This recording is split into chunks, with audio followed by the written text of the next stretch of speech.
in the depiction of the dates for the exhibition, pushing it 1,000 years into the future.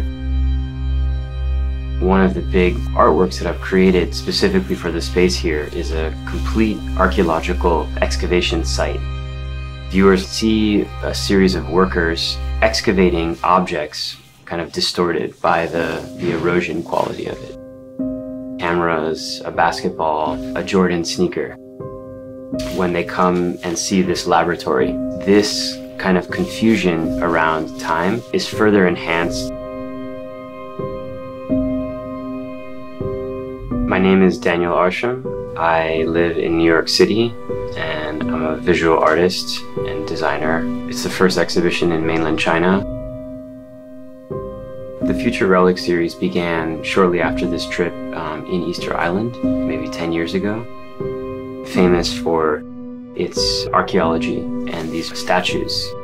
I spent a lot of time discussing with them about a series of archaeologists, the origins of the statues, kind of reverse engineer it. Could I take an object from now, from today, and could I make it look and feel like an archaeological object? Just in this exhibition alone, there's probably 30 or 40 different cast objects.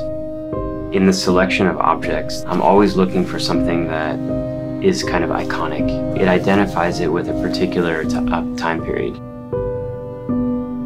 The first pieces that I cast were all technological objects, so a Pentax camera that my grandfather gave me, a Polaroid camera, a BlackBerry phone, and then I've gone into cultural objects that are identifiable, a Nike Jordan sneaker, basketball, and the integration of childhood objects.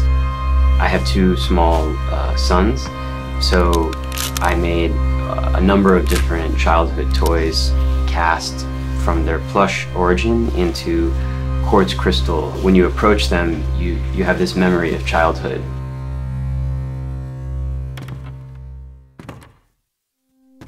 Colors, whereas you might see millions of variation in that, I can see hundreds of variation maybe. So my color blindness, I always saw it as a potential gift. It allowed me to focus more on a black and white universe, whether it's in archaeology or in our impression of color. In these places that are in between reality and fiction, these are the areas I like to operate as an artist. The large rabbit sculpture that greets you at the entrance. It's the largest work that I've created to date.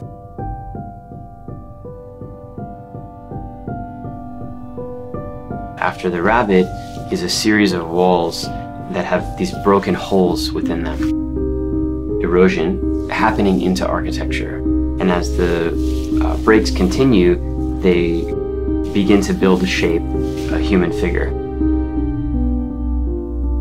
Viewers are forced to kind of meander around that. If you're looking directly at the wall, but you see people crossing in opposite directions, not the height of that ceiling in there, it's the perfect place to exhibit this work. Architecture becomes playful, it's alive, it's a kind of amorphous entity. So I grew up in the 90s around hip-hop and skating, and certainly sneakers were part of my universe. As my work evolved and I started to think about how can I engage different audiences, a series around music and sports. The blending of popular culture and visual art, it really does cross cultures. What is the world that I'm depicting within these, and is it pessimistic? I don't actually. All of the objects that we have today, they will become these archaeological objects. And I believe in human ingenuity to evolve. I think this is a good conversation to have. It can provoke a lot of sensation in people around the potential future and how we're thinking about our planet.